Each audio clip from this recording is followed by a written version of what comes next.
What's going on, everyone? Welcome again to your boy, the MOWAKing and the MOWAKing Chronicles. Today's episode, we're going to have our first guest on here. We're going to have someone that I've known for a long time, close friend of mine, and we're going to get into some faith, politics, sports, really whatever. So, once again, welcome to the MOWAKing Chronicles on this exciting episode. So today, we got Mr. Cody Byrd. Cody, welcome. Appreciate you coming, bro. Oh, yeah. So, for the world. Yeah. So, for those that don't know, Cody, like I said, is a good friend of mine. And we've known each other, what did you say, since about kindergarten or so? Too damn long. So, tell a little bit about where you grew up. I don't know. What's some of your favorite memory that you think you had when we was little and all? Like, what's your favorite thing you remember? Oh, man.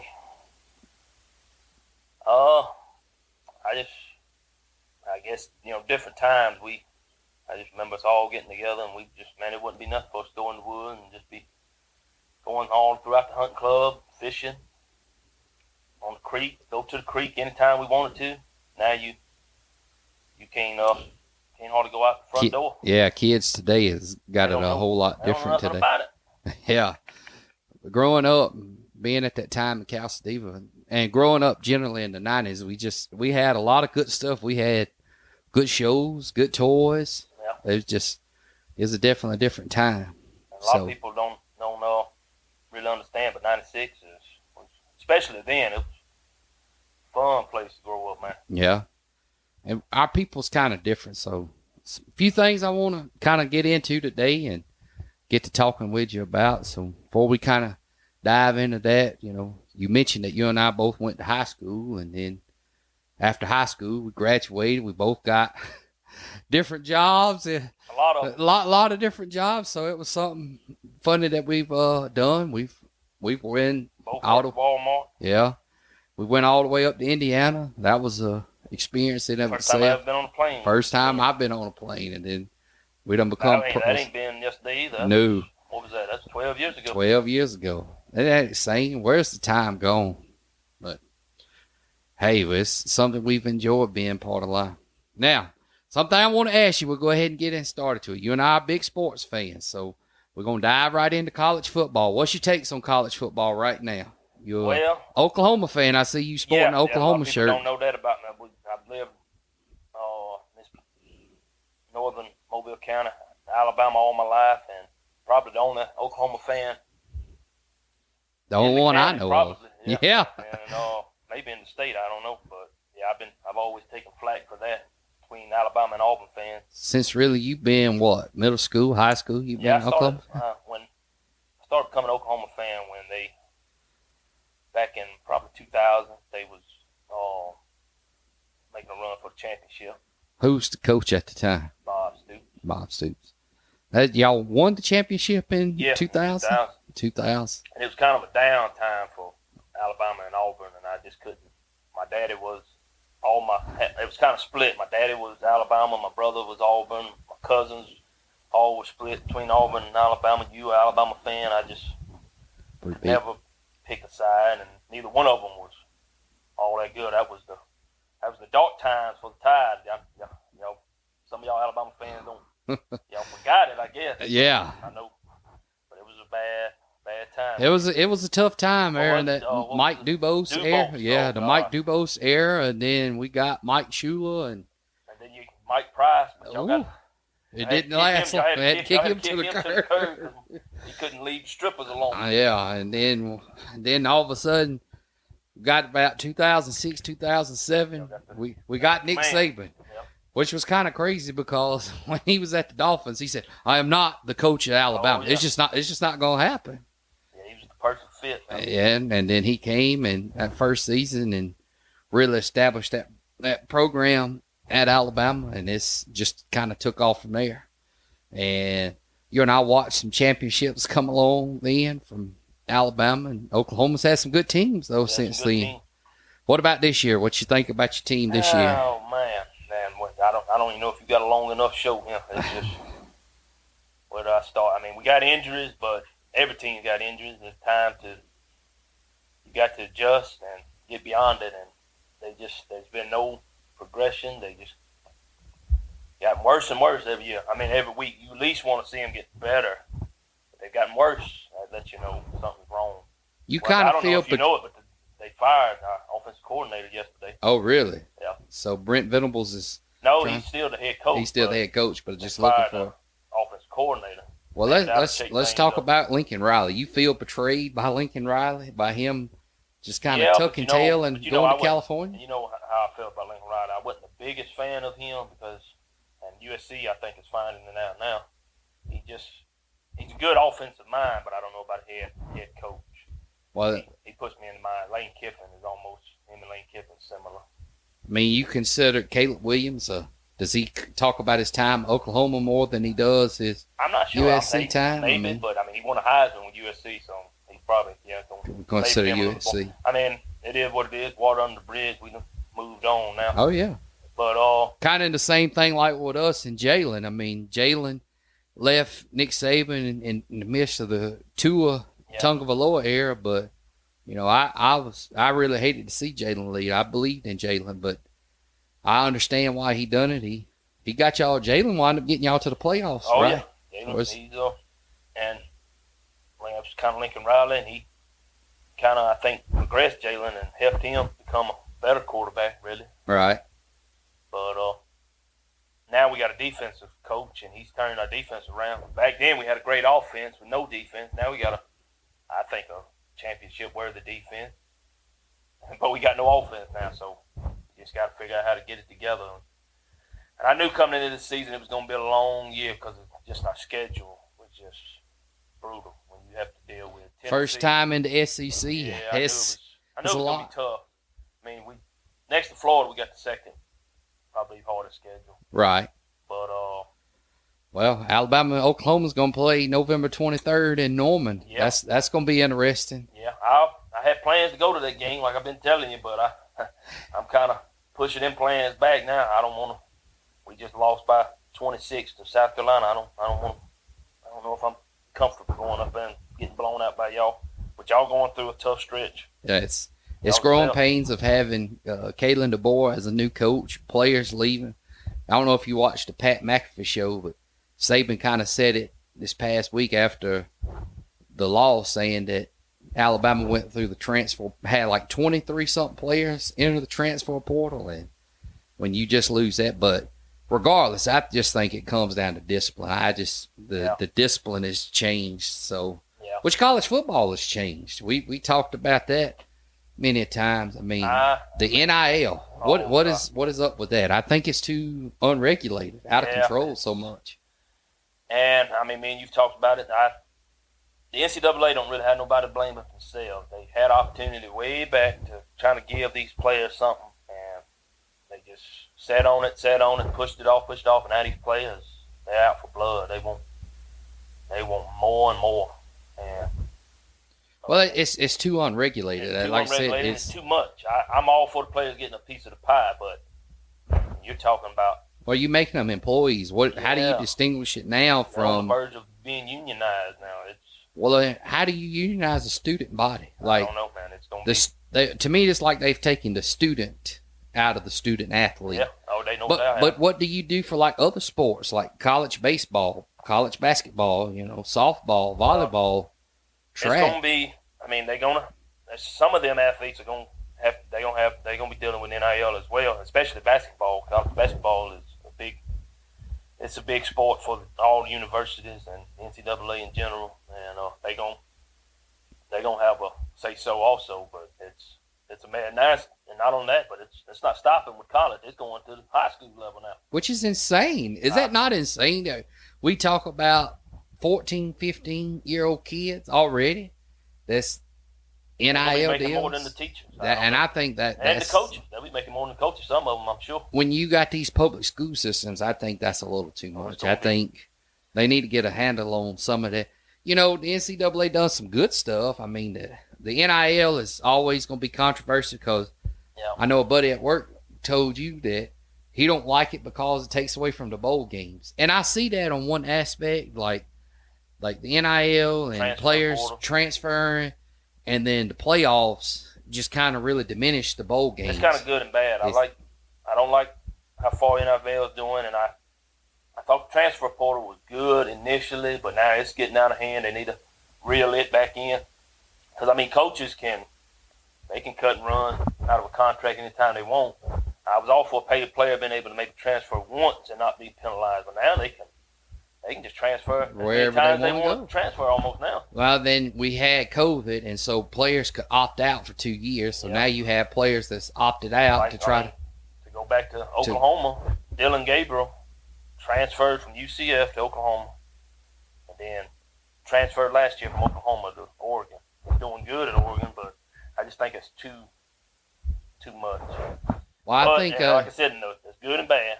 But the good part of college football now, I mean, you talked about it, the playoffs. Yeah, well, let's talk about it. What you think? What's your thoughts on the playoffs? Which you and I had said all the way back to the BCS era that they should have been some kind of playoff system. And then when they finally decided to do it in 13-14, when they voted on it in 13 and said the 2014 season, we're going to have a 4-team playoff. Right. And you and I even said way back then that that wasn't going to really work. It was better than the BCS. I give that. And the BCS was better than the old system.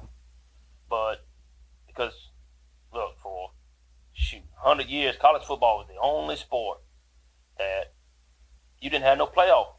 You debated constantly on who was champion. It's the only sport that happened. You had it in basketball, though. Like you had playoffs in basketball and even baseball.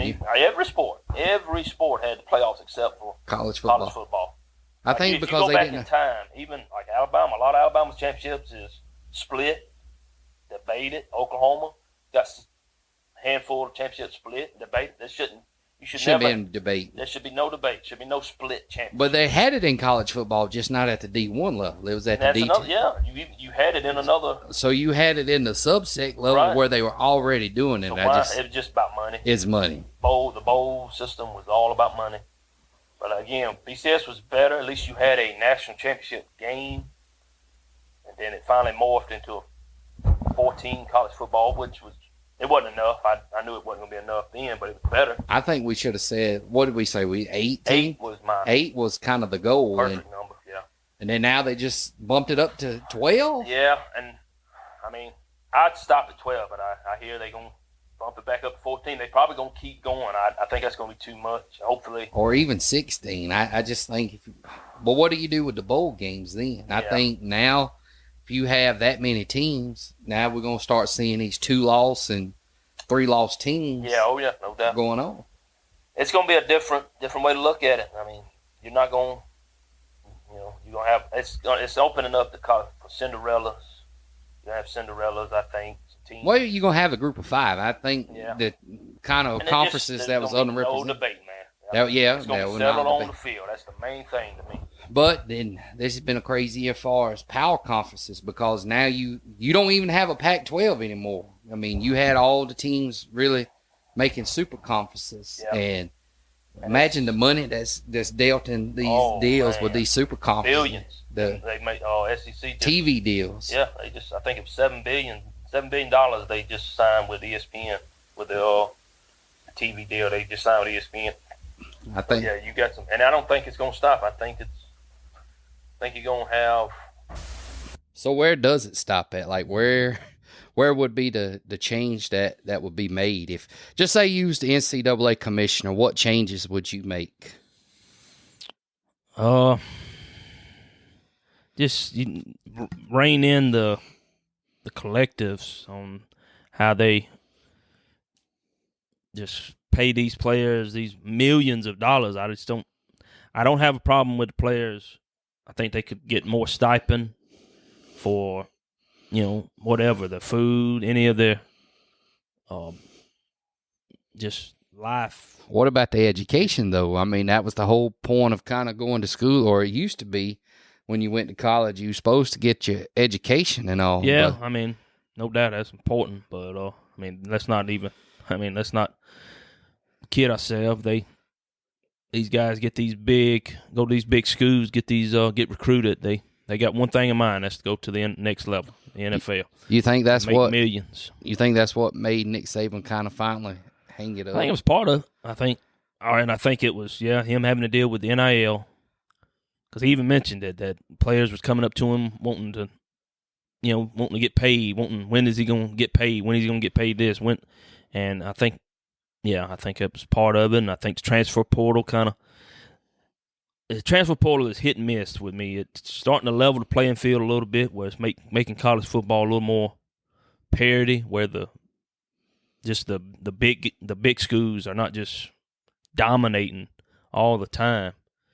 And, but doesn't that kind of almost make a monopoly on it, so to speak? Because say you get a guy, he gets a scholarship, but then if he don't like something, or I think what was the case we was reading about, he wasn't getting his money. Was it New Mexico State's quarterback that wasn't getting his money or getting stuff he was promised? I ain't gonna say it monopolizes it, but I don't know.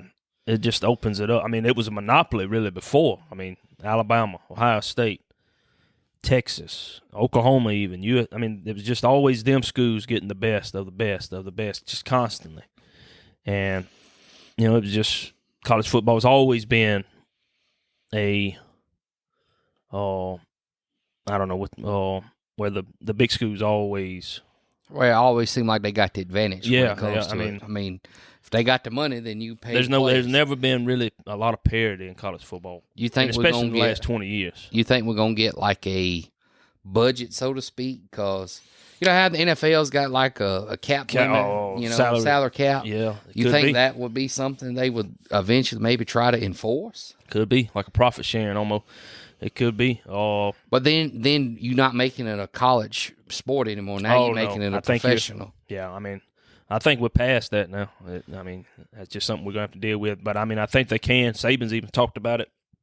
They can rein it in and make it just – it's not the Wild Wild West where you're just paying $1 million for this player to – I'm all for them being able to,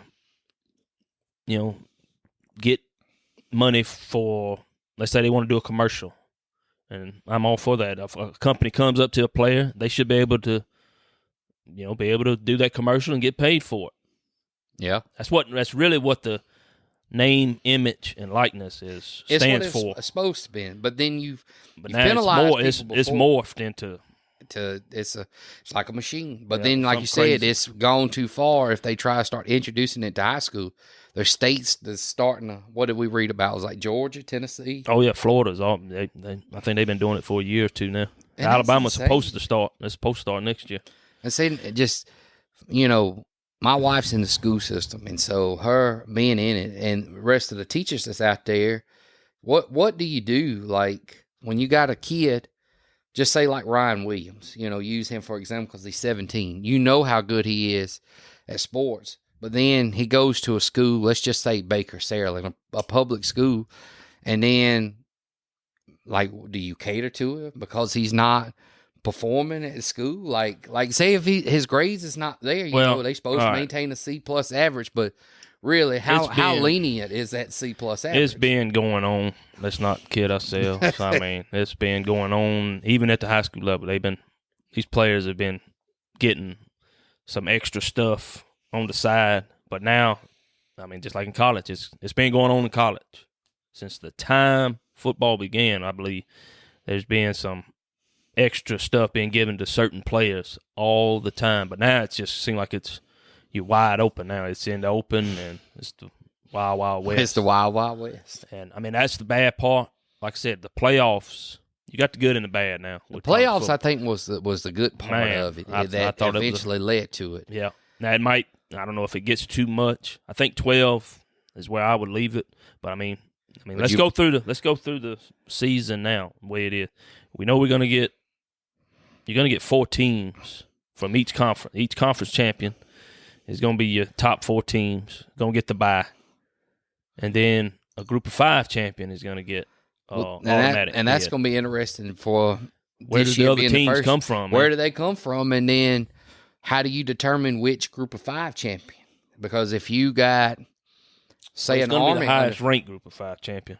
That's one way. But what do you do with the other ones? Are you right? What do you have if you have like an Army or a Navy or, there's something in the AAC or Boise State and UNLV? They're playing in there. It's going to be interesting. I don't know. All I know, I know that the highest ranked group of 5 will automatically get in. There's a possible chance for another group of 5 team to maybe sneak in there. I don't see it happening because there's so many teams. Just look at all the teams that are undefeated or 1 loss in the SEC. A lot. In the Big 10. In the Big 12. In the ACC. There's still a lot of teams. So seeing that, and I think we talked about it the last time, right now, as we are on week 8, week 9, what's your favorite team to win it all right now? I picked Texas before the season to win it all. They look good, and other than Georgia might be the best team right now. Just look at what they did to Texas Saturday. And that was in Austin, that was in Texas, 100,000 people. And Georgia didn't play no perfect game. They turned the ball over 3 times, but they still handled Texas. They kept fighting. Yeah, they handled I think we talked about like some of the big games you're going to have coming up this week that could have potential, consequences for this week. I know we had that Syracuse Pitt game. It's going to be this Thursday. Boise State, UNLV, I think could be a potential playoff game that we're seeing this week. That's this week too? And it's this Thursday. Friday. It's Friday this week. So it's a lot. Well, something else, we done talked a lot about college football. What about baseball? We just about to the World Series now. Yeah, it's supposed to start Friday. So the Yankees clinched. The Yankees clinched Saturday, I think, and then the Dodgers clinched yesterday. Who'd you pick? I picked the Dodgers before it all started. Now the Yankees, you thinking the Yankees might take it? No, I got the Dodgers. You still saying the Dodgers? I think it's going to be a great series. This is the series that MLB, that the powers that be wanted. They wanted the Dodgers and the Yankees. This is like Alabama versus Ohio State almost. Yeah. This is 2 major franchises. This is the 2 biggest franchises in baseball. East Coast and West Coast. Yeah, not to mention the market. Yeah, that's going to be some money spent. I didn't know it, but it was the 12th time the Dodgers and Yankees has played in the World Series. Wow, that's interesting. They haven't played since the 70s, but this is kind of a rivalry. This is going to be an interesting series, so it'll be starting Friday. So, yeah, we got a lot of good things going on in sports, but we talk about Major League Baseball. You and I both as Atlanta Braves fans. We probably grew up Atlanta Braves fans and been to live games, both at Turner Field and the new stadium. Baseball, I think, is on the comeback. They've been struggling over the years. A lot of young people have are halfway moved away from it. Basketball and football, as popular as it's ever been, and baseball is coming back. I think. I think the rule changes is right. It's starting to speed the game up. Well, we'll see, when we was coming up, that was kind of the thing. You had multiple sports, but like your boys and stuff, not real keen on baseball like that. Not like it was with us. Like going to a live baseball game. You don't even hardly see baseball movies and stuff when coming up and talking about it. Yeah, baseball was it was the pastime, country's pastime for a long time, but it's coming back, I think, and. Stuff like this with the Yankees and Dodgers, you got Shohei Ohtani on the Dodgers, the biggest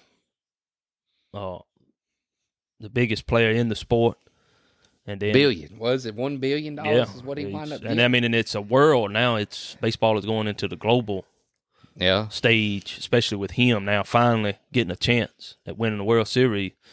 And then you got star power on the Yankees as well, Aaron Judge. This is the series that baseball fans have died for. I'm no fan of the Yankees, you know that. No doubt. Or the Dodgers for that matter. But I'm a fan of the sport, so I was a fan of the sport. Like I said, it's going to be a fun. It's going to be interesting to watch now. So hopefully we'll get a chance to watch it a little bit together. We got a lot of things coming up this week. Grant's party and all, but hopefully we get started with that. Oh yeah. What about NFL? What's your thoughts on the NFL? Chiefs. I don't know. I mean, Andy Reid all the way. Yeah. Patrick Mahomes. Me and you talked about it, and I don't see they the best team right now. I mean, there's other teams. You got the Lions. The Vikings. Nobody wants to say, but they are the Cowboys of this generation. The Chiefs. The Chiefs. Oh, They are the and Cowboys. the Patriots. I mean, you forget about the Patriots. Yeah, the Patriots had several run. It seems we have those franchises go through. Yeah, there's always there's just one the team that stands out. You're right. And right now it's the Chiefs. Oh, no doubt. They on the verge of becoming the first team to go 3 in a row. I kind of had my thoughts on the Bills, with Josh Allen, and the Bills has been there. They've kind of been on a comeback, so to speak. But they've been there on the edge, but they just can't get over that hump. And the Ravens, but I don't. The Lamar, Chiefs, I'd like to see Lamar win one. I thought last year was Lamar. I thought last year that's who I picked. I picked them to win it all, and they let me down. And it's easier for us because I know me. I don't have a particular favorite team. I just me neither. The sport in general. If I was to kind of say pick a team, I guess since I grew up watching the Cowboys so much, I'm just not real a Saints fan. It's just too close. It's our market. Because every time I see the Saints, I'll think about LSU and big Alabama rivalry. I guess if I was to look more, maybe at Atlanta, maybe something like that to go to, that ought to be something we definitely. I've never really been had a team in NFL. I've always followed a player. A player more. Peyton Manning. Now it's Baker Mayfield, but that's kind of it is. Baker, big time Oklahoma alumni and Heisman winner, so it's good to follow him. I guess it's kind of the same way like me with Jalen, Devontae Smith. I root for Jalen also. And the Eagles will be a good team. The Eagles is still a dangerous team. Lions. I really like the Lions. Oh, I like Jameson Williams and the Lions. I think that's Lions. It's they got it all. They got the full package. That was a good game with them and the Vikings yesterday. Vikings is good. Another team to watch out for is they're young. I mean, they got a rookie quarterback, but he's Jaden Daniels from played with LSU last year, Heisman winner. But they're a team to watch out for. Yeah. Well, we've kind of went over most of the sports we kind of generally watch. We'll even watch the Stanley Cup. Yeah, I'll watch it every now and then. Yeah. One day we ought to definitely try to go to a NHL game. For all you guys out there that are fans of the NHL, send me a link, comment, tell me what's a good starting NHL game to go to, so maybe me and Cody can go check it out and have that experience. We've been to live baseball games. We've actually been to NBA. Basketball. We've been, we won a few fortunate people got to see Kobe play. Yeah. They played New Orleans, golly, that's a long 12 years ago. So back then, the New Orleans was the Hornets, right, before they become the Pelicans. Yeah, they was the Hornets before so the Hornets when they moved from Charlotte, they went to New Orleans for a little while, and then New Orleans would become the Pelicans. Yeah. And then, where do the Hornets now go to? They're in Charlotte. Back to Charlotte. Yeah. So, but the point of that was to, good games to definitely check out. Live sport, watching live sports is definitely, like I said, being the college games, MLB is a lot different than watching on TV. So NHL is definitely something we will try to look into. Another thing that probably the biggest topic we talk about is going to be wrestling. I think you and I can both agree that we grew up as some of the biggest wrestling fans and some of the greatest era in WWF, WWE, WCW. Mm-hmm. So wrestling was a whole lot different, I think, then compared to now. So we kind of had that end of that Hulk Hogan era and got into that. And then Hulk Hogan went from there to WCW. And then we got the Attitude Era and kind of just gradually progressed into the Ruthless Aggression Era. And then the Reality Era, and now we got the New Gen era, so to speak. I know, but I'm not big on wrestling as I used to be. Yeah. But it's still, that's popular. I kind of follow a little bit more. It still is popular. Ain't no doubt about it. I know I kind of had fell off. I kind of watched a little bit of it kind of to keep up with it, but following it as I do now I kind of follow it more because they got just likable superstars. Talk with a guy at work, and he and I talk a lot more probably about it because like you got talent like Cody Rhodes and all, but it's hard to beat the man. We actually here sipping on some real American beer while we're talking about the Hulkster himself. Good. So it's pretty good. I ain't never drunk it. Yeah, it's pretty good. So cheers to that. Thank you, Hulk Hogan, to the Hulkster. So we appreciate that. So what you gonna do? What you gonna do? Drink my beer. Well, we got new wrestling too. I mean, we've had kind of eras. We got AEW kind of still hanging in there. It's still hanging in there. So I don't know if you know. Did you know they had purchased Ring of Honor? No. Yeah. So they had bought Ring of Honor, and kind of moving into what we're going to talk about is about like Vince McMahon and going from the territories to now where wrestling is at now. People know that different wrestlers are competing on different platforms. And that's kind of what AEW started. I give them credit for that. So they had their wrestlers like going on to New Japan Pro Wrestling and TNA. They're not really came over to WWE yet. But I think with Triple H at the helm, I think we're going to see that. And I say that because I'm not sure if you saw NXT stars from WWE have been going to TNA in wrestling. And then last year at the Rumble, they had the TNA Knockouts champion. She actually was on the Women's Royal Rumble. So so that was interesting. I mean, like she brought the belt and all. I might be wrong, but it seems like AEW or WWE, they're not really competing against each other, are they? No. I mean, not like the way not like and in WCW. the Monday Night Wars. Right. They're not competing again. And that's kind of keeping AEW afloat, I think. Because WWE don't seem like it really has no issue with them. I mean, can you really blame them? I mean, they can't compete with money-wise, so the whole purchase... Why bother? They just expanded so much, and now they're joined with UFC and Endeavor, so... that's a multi-billion-dollar company now, having both of them. Yeah, people forget WWF was Vince McMahon. They were broke. They were on the verge of shutting down. I think in the 90s. Well, we watched the Vince McMahon documentary. So he had to compete. He had to go for the juggler. He had to, but that was his time then. Say what you want about Vince McMahon, besides the allegations, just his business mindset. I don't think wrestling will be where it's at today if it wasn't for Vince McMahon. No doubt. You wouldn't.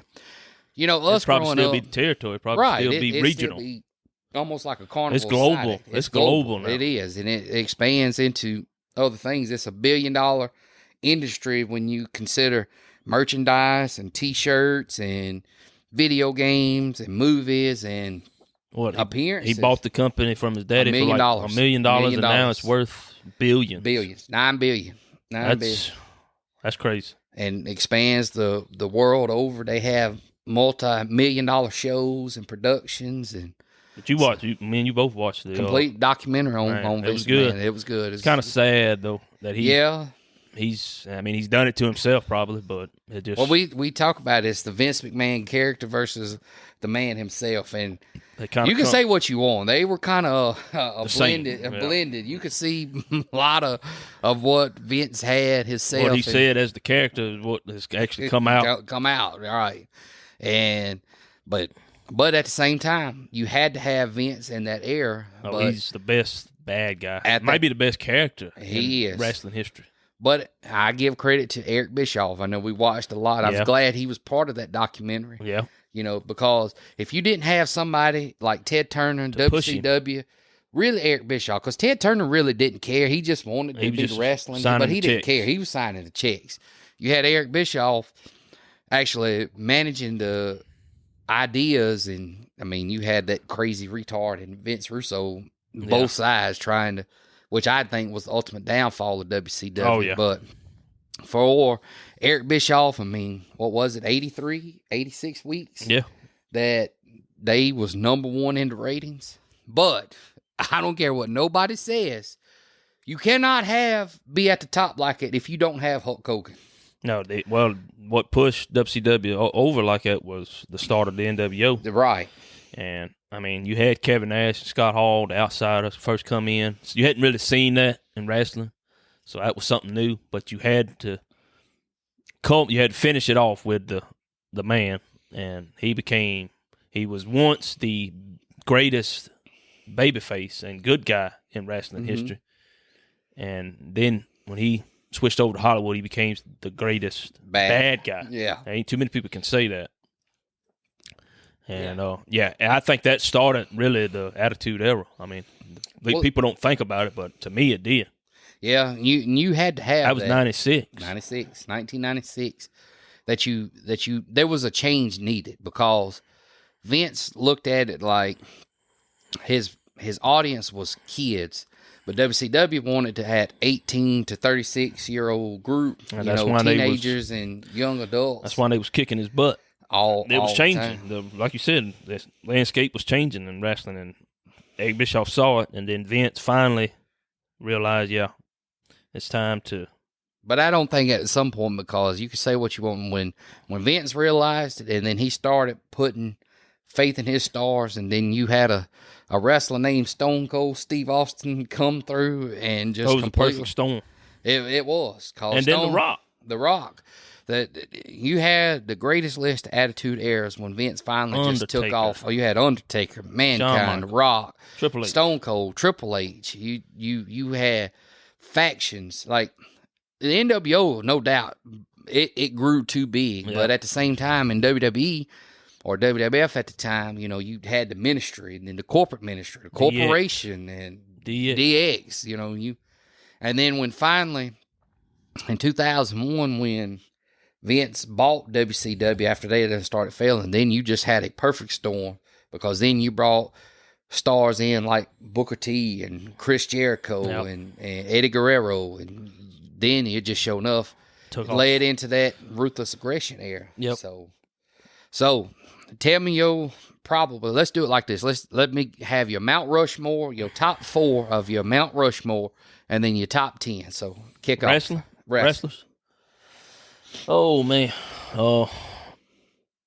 When you say Mount Rushmore, so it would be top 4, right? Mm-hmm.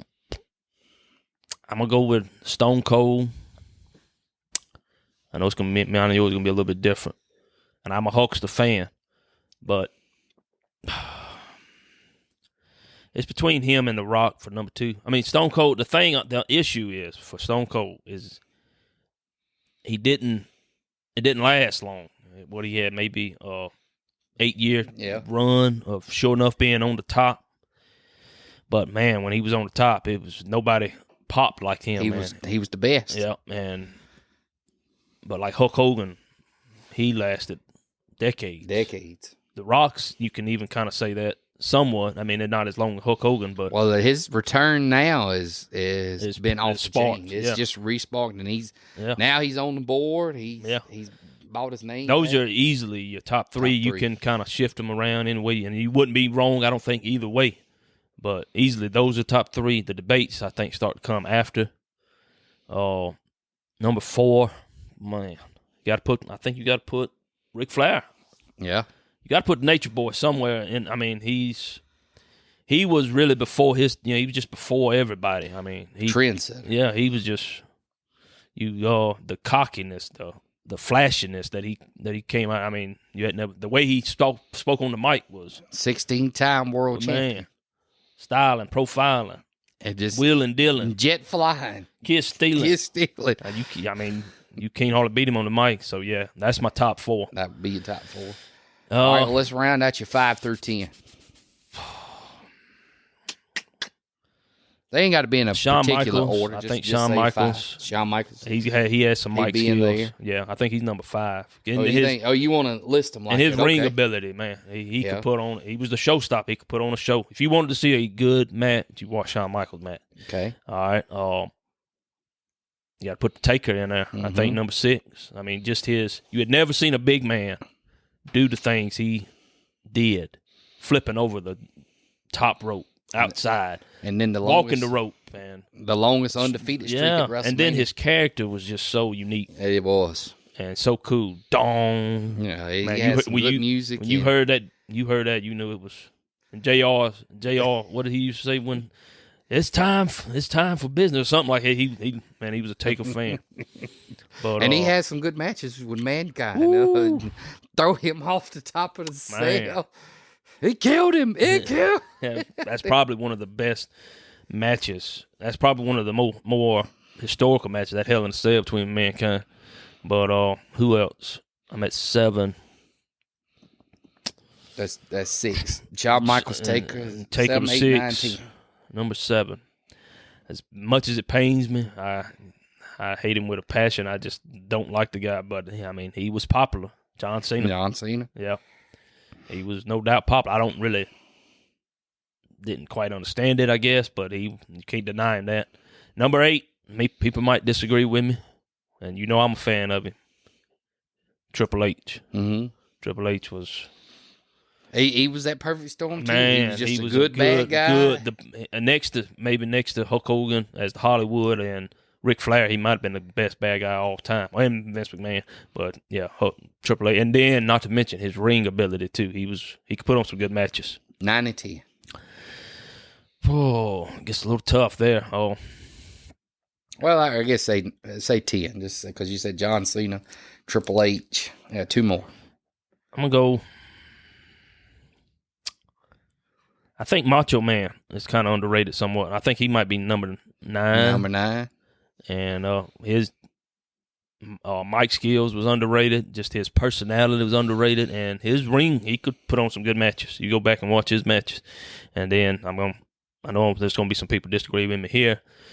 Number 10 is mine and your boy, Bret Hart. Oh, yeah, no doubt. I think you have to put Bret Hart in the there. Excellence execution. You talk about good matches. You want to see some good matches. In-ring ability. Now his charisma could have been maybe a little bit better, but he got better at the end of his career, I think, than at the beginning. And he became a good bad guy at one point. And he was kind of part of that start of the Attitude Era, in my opinion. That's a good top 10. I'd probably Mount Rushmore's probably going to be the same, just the same. You got Stone Cold. Flair. You got to have Ric Flair in there, 16-time world champion. So I agree definitely on the Mount Rushmore. Now my 5 through 10 is probably a little different. I agree with every one of them, just not necessarily the order. I'd probably say maybe Shawn or Undertaker, Shawn, then Bret, right, then Triple H. Yeah. And only I say because Bret, because at the time where Bret come in the late 80s, early 90s, all the way until his time in 97 to the Montreal Screwjob. I mean, he's got the biggest controversy surrounding his name in Montreal. That was the start of the Mr. McMahon that character. Was character really. And just what he said. So now, and it was awesome meeting him. We got a chance to meet him in person, and that was something different. He's not a Goldberg fan. He was not a Goldberg fan, you know. I think Goldberg is in that top 25. I don't think he makes the top 10. Well, just his personality. He was so big. Savage. I'm not sure if I put Savage up there because some of this new talent, like Roman Reigns. I think Roman Reigns has done kind of earned his spot up in the top 10. I might swap him out. Yeah, I think Roman Reigns he's become a good bad guy. He has. He just kind of got that Triple H feel to him that he I forgot about Roman dominant Reigns. And just, had that dominant run as champion, the longest time since Hulk Hogan. Yeah. And so, but definitely, I mean, a lot of people don't want to put the Hulkster up there, but you and I, we grew up in that era. You have to put Hogan up Rushmore. there. We definitely comes by. Might get away with The Rock and Stone Cold number 1 maybe, but he's got to be top 3. He has to be. Yeah. So, but yeah, definitely for what Hogan done. Hogan dominated the 80s and led WWF into a global phenomenon. Like, when people used to talk about wrestling, he was known worldwide. And that was the thing I was glad they touched on. At some point, he might have been the most known person. Known entertainer, known person. Celebrity in the world.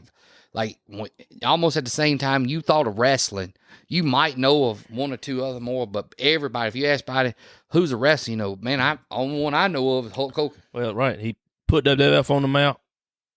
And then he changed the thing for WCW. He wound up making them number 1. So that's 2 companies he had a hand in. Yeah.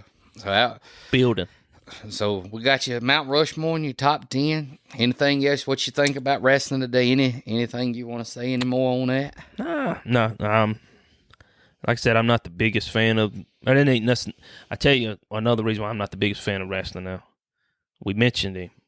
They're missing an announcer. They are. I mean, I ain't got nothing against Michael Cole, but they don't have he's that no somebody JR, to do the commentary. JR now. and King was untouchable. The guy they got now, Corey Graves, I think it stands out a lot as far as announcing that he's kind of picking up. But now that Triple H is taking over, we're seeing a lot different mindset. Kind of going back a little bit, ain't But I tell you, you ought to give it a chance now because the wrestling now is getting a lot better. It's a lot more entertaining for sure. And then the characters they got, like, really the bloodline right now is the new NWO. It's literally NWO, and then now you got a split in the bloodline because Roman Reigns come back. Now he's fighting his cousin Solo. Yeah. And you got Jacob Fatu, who I think is Cody Rhodes still the champion. Cody Rhodes is still the champion, but you got Jacob Fatu right now. I think is going to be the next biggest bad guy. Like, he's going to be off the chain as far as his in-ring ability. Gunther? Gunther is the world champion. He is. But see, that's another thing. You got 2 world champions now. It just that kind of dilutes it a little bit. But the product is so big right now. Yeah, you almost have to, don't you? You have to, because when you got Monday Night Raw, which I don't know if you know it, but Monday Night Raw is getting ready to go to Netflix. Yeah. You know, they got a big. When did that start? $1 billion deal, 2025, I think. And so they moved. So you won't be able to see it on like regular TV. They moved it off. You have of to stream USA. it completely. You have to stream it completely. So I don't know if they're going to completely move. Is SmackDown still on Fox? SmackDown actually just moved to the USA Network here just a month or 2 ago. So they've completely moved from the only thing they got on regular, what we would call local channels now, would be NXT. NXT moved to the CW channel 55. So that's really what they got going on now. So it's definitely changed. Like I said, it'd be interesting. Yeah. We're going to try to make that WrestleMania run here soon to watch a WrestleMania live. Yeah, that's on my bucket list. That's on our bucket list. So for you guys out there that are wrestling fans in general, tell us about some of the times you've been to different arenas, or if you've been to those major pay-per-views or WrestleMania, let me know about that. Man, I really appreciate you coming out. So a little bit about your family. I wanted to kind of ask you, you got kids and stuff. You and I both being dads and coming up as dads, that's been kind of a unique challenge in your situation. Yeah. You okay to talk about a little bit about that? Oh, yeah. So you got 5 altogether. You're a little bit. We got 6. 6 altogether. Excuse me. You're a blended family, so to speak. You know I know you lose count every now and then. Yeah, you lose count. It's tough to when we go on vacation. We like the Brady Bunch. So. And then, well, you would have had 7. You did. Yeah. I had the unfortunate to lose a child, very, very early. So yeah, I know that was a tough time. Going through that, and for people out there that's, had that loss of losing a child or any kind of situation like that, we definitely send our sympathies to you. So. Cody, you can test. What was the guy at work said he lost his 5-month-old? Yeah, he just recently. No, it's 5 months recently. Yeah, it was. I feel for him. And that's something else. SIDS, that's of all the modern sciences we've got today in medicine, and they still just don't know anything about that. Sad. But now Gatlin actually died. How many weeks? He was 15 weeks. 15 weeks. So.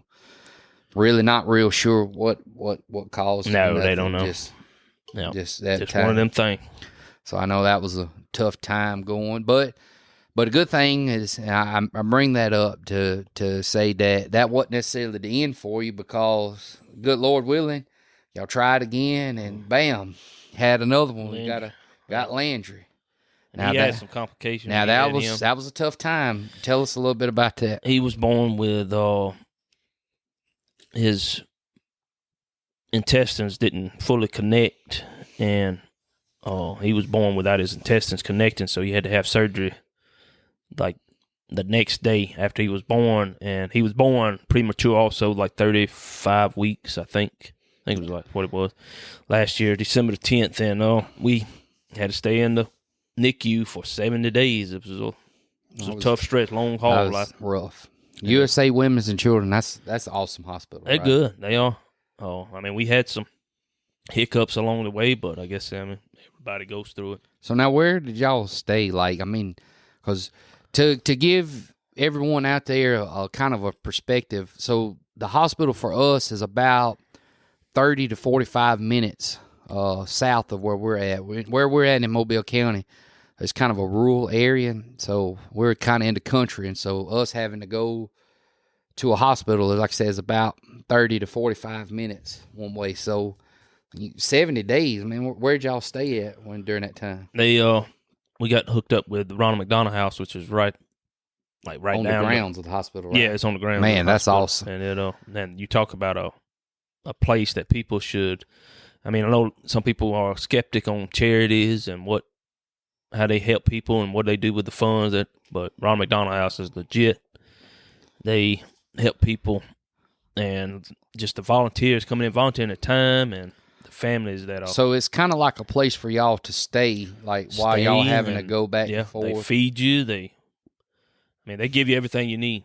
Yeah, and at no cost. If I don't know if he had mentioned that that's a completely non-profit organization. Yep. So, like he was saying, if anybody had a cause out there they want to support, we talk a lot. People hear about St. Jude, but all my beer drinkers out there, save your tabs. Tabs. So Ronald McDonald House has a program to where if you take the tabs off of Coke cans and the cans itself, that they bring them down there and they'll take them, and if after you get so many, I think it's so many pounds, right, that a family get to stay for another free night. Which anytime a kid is diagnosed with any kind of condition like that those families, because you think about us where we're at on the Gulf Coast, you got Alabama, Georgia, Florida, Mississippi, Louisiana, all kind of families having to come to women's and children's and staying there. There was actually, I've told you before, there was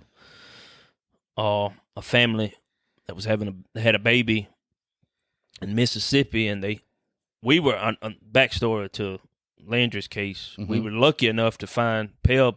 My wife had fell a couple months before he was born, and we rushed to the hospital emergency room, and that's where they found out that his intestines was not growing together, and so we at least had time to prepare. But this family that I'm talking about now, the baby was born in Mississippi, and they didn't have, and that's when they found out that he had an issue because he wasn't using the bathroom, and nothing was working. His intestines was not working, and so that's when they found out that his intestines didn't grow together, and so it was kind of, and so they brought him to USA Women's and Children. So at the same time, it's a rare disease to begin with. I think 1 out of 5 children do it or something, get it. But you had literally 2 babies born at the same time with the same disease. Same issue. That was kind of funny. And they also stayed at the Ronald McDonald House with us. So it was kind of neat, just the way God works things out for you. And we was able to feed off of each other as far as, okay, well, what's your baby doing now? What our baby is doing. And it helped us out. Just been able to talk to somebody else going through what we was going through. And then I just couldn't imagine the pressure you and Peb had just went through dealing with it, having to go because you got 5 other kids you tended to from 15 all the way down to 2. That family I was talking about, they had 8 other kids. Oh wow! Yeah, so I can only imagine, but it was definitely. So then you got a chance to the Ronald McDonald House let your kids stay there a little bit here and there. But you also had a good support system with your parents, her parents. Well, and that's, going back to what we was talking about with 96, staying in our community, we got, community is definitely a big deal. We've got a great community here. I wouldn't want to live nowhere else. I wouldn't want my children growing up nowhere else. We didn't have to worry about who was going to keep them, who was going to watch them. And then that's what we kind of talk about. Landry's doing really good though right now, right? So he's clean bill of health. Yeah, he's been cleared. The doctors have cleared him for months now. He'll be celebrating a birthday here for long. Oh yeah, month and a half, and 1 year old, and he's doing good. He's growing like a pig. So he ain't missed a beat. So just thankful for that. But we talk about our community, man. People make fun of us sometimes. Oh too. Yeah, the MOWAKing community itself is. I've said it in my previous episode that our community is just different when it comes to our community, so to speak. They're gonna step up and help. We got a lot of family. We're a big family, a lot of cousins and a lot of people, but everybody knows most everybody in our community, and they're going to help wherever they can. So we talked about, like you said, your support system, where a lot of people don't have that, they don't have sure enough struggle of dealing with that. So it's we blessed to be in our community. Now, we like most communities, we got shitheads out there, that there's we got to problems, deal with. There's problems everywhere, but I'd kind of say we're a little biased and say our community is easily. probably one of the best to be around growing up in Mount Vernon, Citronelle area, and dealing with our people and being part of the Mowal tribe and all. So, yep. You and Ped both being Native Americans and growing up Mowal, and we've had some things seeing the growth of our tribe. I talked about us and the federal recognition. So hopefully one day we might can sit down and talk about that. But well, tell me a little bit more about what you do on your off time when you're not around. You kind of travel. I know we got holidays and stuff coming up. Some of the vacations that you've been on. We try to go visit places. I mean, we go on vacations a couple times a year, and have some fun times though. Oh yeah, yeah. We've done. But when you taking a whole bunch of kids, it's like wrangling cattle or zoo animals almost, so to speak. Yeah, we took them all. When was that? 2 years ago, all of us went to. I'm talking about on the cruise. Oh my God, the cruise.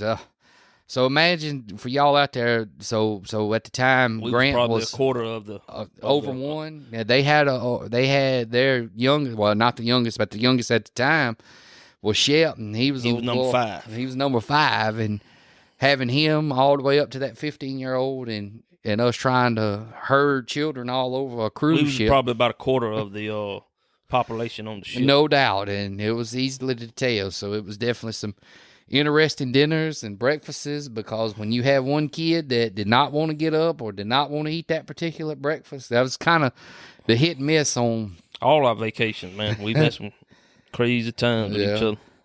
We've seen going to the beach is something else, and water parks. But at the same time, we worry about things because everything just going up here lately with just the cost of everything. Oh yeah. So let's how you feel about that? Like the where the cost and way this country is when I guess when we say cost of stuff, I say the price of going on vacations, and it kind of gets into a topic I know we definitely have some debates on and talk a little bit about this election cycle. So is it not there's crazy? Nothing. I mean, sports. We talked about sports, and sports can polarize people. Put them on other side of each argument. But there ain't nothing like politics. Oh my gosh, polarizes the country, and it all. I mean, I'm a. Well, that's the purpose of this podcast. I guess we're, you would consider me a Republican, but I really just call myself, just call myself an American, and just, somebody who, and I think you might consider yourself a Republican as well, but, I mean, I got family members that are Democrats, but, and there ain't nothing against them, but right now. We disagree on policies. I'm not a fan of the two-party system, but you have to go with the lesser of the two evils, and right now, that's the reason why the policies Republican. That kind of closely align with what we need as a family, because we kind of been following a little bit of the politics, a couple election cycles, all the way, I guess, back to the 2008 election. And that's kind of, when I started. My granddaddy was really big Democrat. Into it. Yeah, and he was a Democrat. And I agree. I voted Democrat before because back in 08, I kind of lined up with the policies that Barack Obama had at the time. And that's the old guard, I guess, of our community and just of the working class, is that the Democrats was for you. For you. It seemed like times have changed. I would say it's changed really and from it really about probably 2012 to for now. Me with Trump. Oh, yeah. Trump was kind of the... Trump was a trendsetter. He, no doubt. He really, when I saw him, because he busted down all the doors, man. And I saw him as somebody that could change the political system. Well, I would say he's not really a politician. Yeah, that's right. He's not going to just give you yes answers and be like he's a so robot. different. Yeah, he's different as far as that. And I think really even since the 2016 that just aligned up, and then when he was elected, it's just his policies that we've talked about we flourished under. Because here's the thing that you and I have said that I guess we can both agree on is some of the policies he had in place, such as, you know, the border wall and common sense stuff, you know. We was at a point where we was energy independence, you know. A lot of people not talk about that, about the cost of gasoline and goods, and that's why I said about what the cost of everything is. You look at the cost of what stuff is now compared to 4 or 5 years ago, or, you know, 7 years ago when he first took office, and it's changed a lot. Gas was half of what it is now. And it's crazy. Like, you got interest rates, you got home prices, you got food prices. We've got to kind of get a handle on it. So I guess what's some of the policies that you've liked, I guess, other than just the energy independence? What's some things that you saw Trump really do during his administration kind of let you lean? The main thing I liked about Trump was America first.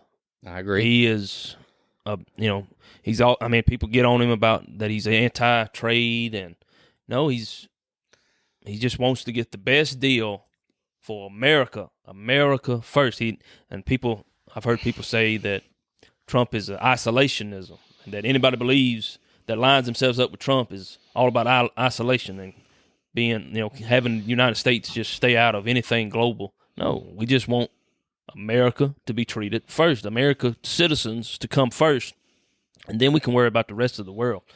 I mean, no doubt I'm all for helping other people and believe that the United States should stand up and be a leader, because we are the global superpower. Yeah, we're the number one. Probably only China's kind of making a run at it, but right now I would say we are the only main superpower. But yeah, so we should have a standing in the world, but we need to take care of our own first. Yeah, it's hard to worry about another house when your house is kind of falling apart. Well, it's the thing with some of the wars that's happened. You know, with the war in Ukraine, God knows this is terrible for the Ukrainian people, but how do we justify when our economy is in such a state to continue justifying paying billions of dollars to fund a war where we should be negotiating peace? You know, I mean, and that's the thing we've heard. It might Trump not be say, the peace that everybody wants. That's but right. It's peace.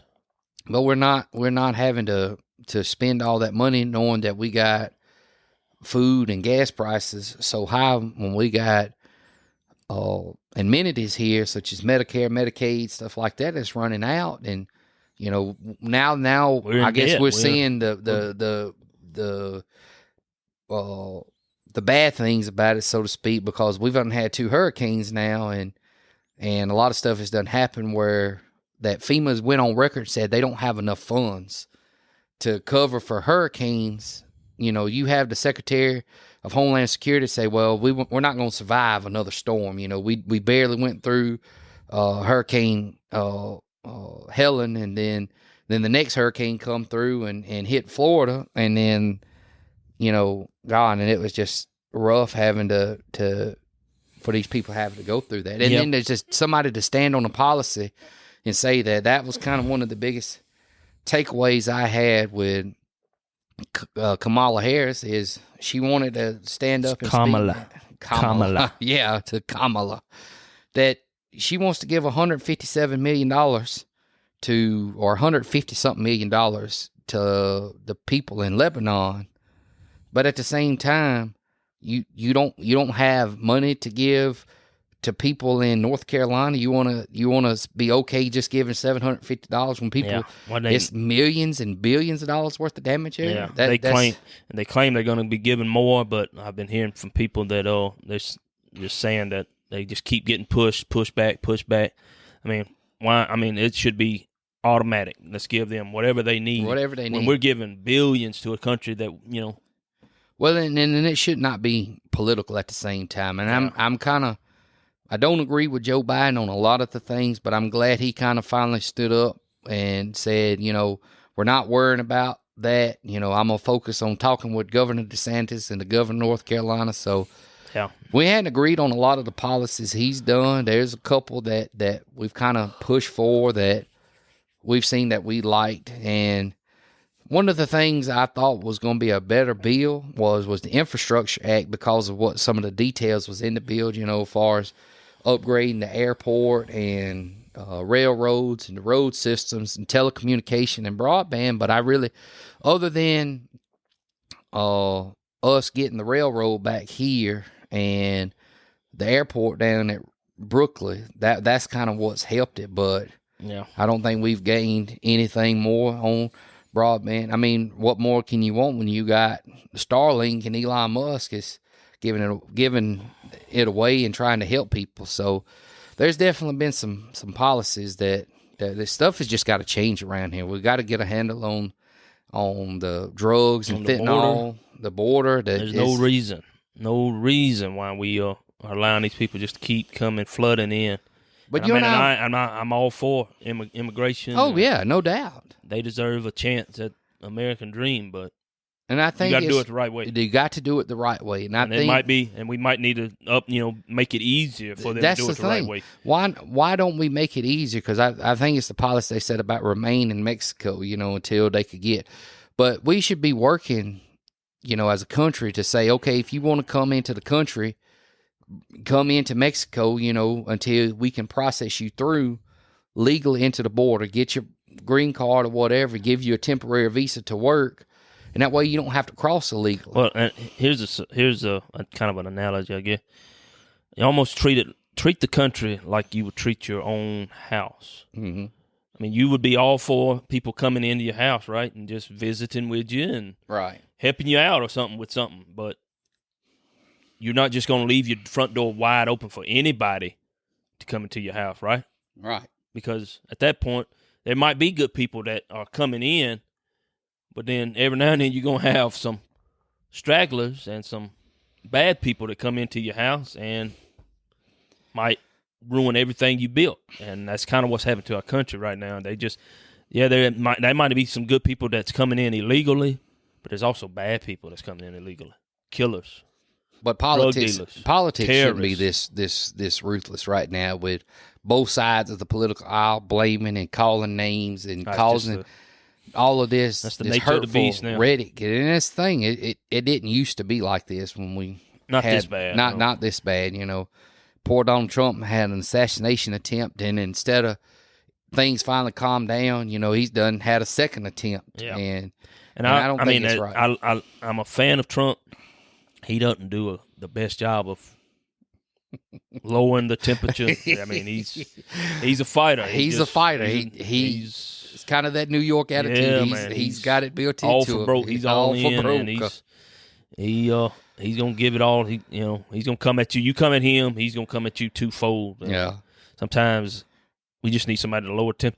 The best way to describe Trump now. I'm a big fan of him. His message is the best. He's got a great message, his policies. He just might not be the best messenger of his message. But, I mean, you can't, policy-wise, you can't touch him.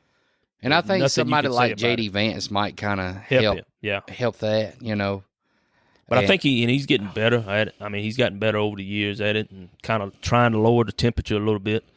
But it's just about his policies. We got to get this inflation. We got to get the border secure. We got to common sense become stuff, man. Energy, independence. We got. Keystone Pipeline, major pipeline. I get they were having a lot of issues when it comes to it, but I think Trump is the type to work with policymakers on it because, and that's why I don't like the hypocrisy. Some of the Democratic Party is you okay with Europe buying oil and gas and stuff from Russia, but you don't want us to do it. You don't want us to build the pipeline to connect where we could supply that oil and gas and I'm energy. all for clean air, clean water. Yeah, clean water. I think we should have it in addition to the stuff. Yeah. Why aren't we handicapping? I mean, why aren't we locking ourselves up with just a couple forms of energy? Why not just open ourselves up to all forms of energy? Right. Wind, solar, water.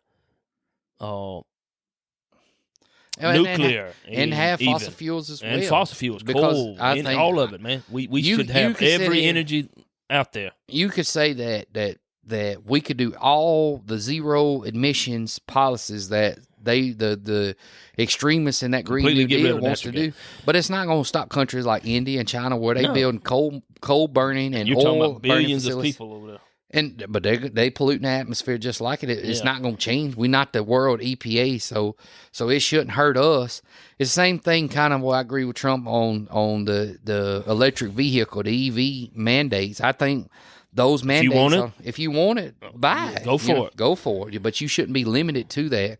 These automakers, the big three, Stellantis, Ford, GM, and all of these car companies is really pushing these EVs, I think, too much. And where we live at, think about it.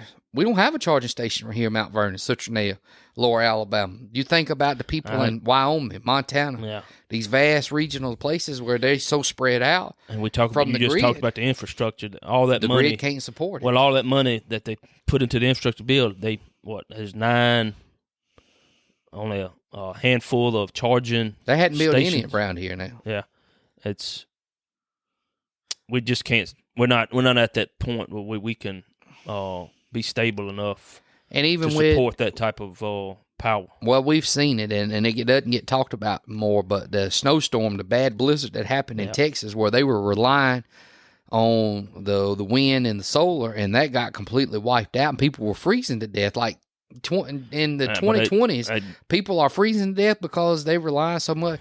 They wind up having to get a backup coal-burning plant up and running just to provide power so they could get heat to people. That's what I'm saying. Why aren't we just kind of handicapping ourselves? Well, we shouldn't be, It should be open, all form of energy. So maybe a lot of people don't know it's not just about getting out there and voting and believing in policies, but it's you'll hear it talked about a lot about on the news, the path to 270. So we got 7 swing states right now that Trump is really, really heavy in. And what's your prediction on it? Man, you've heard me say it. I think I had my worries early because the media was pushing her like no other, like she was the next to Barack Obama.